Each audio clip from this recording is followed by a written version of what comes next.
My dear students, I am going to explain you that it is not necessary always that a physical quantity having magnitude and direction will be vectors only.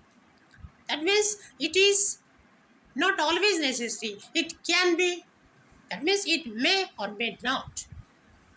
As you see, there are some physical quantities which have magnitude and direction, but then also they are not vectors. As you see, time, yes, current, surface tension, pressure, they have magnitude and direction both, but they are not vectors because they don't follow commutative law of addition. What is this commutative law of addition? As you see, suppose a and b, two vectors we have.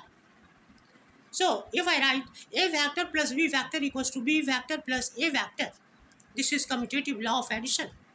So if the vector is following this law, it means a vector plus b vector equals to b vector plus a vector. If the physical quantity follows this law and they have magnitude and direction both, then only they will be called vectors. Otherwise, if they don't follow this commutative law of addition rule, they will be not vectors in spite of having direction. So time, pressure, and surface tension, current, although having direction and magnitude, they are not considered as vectors. And you always keep in mind, vectors cannot be divided because vectors cannot be divided by directions.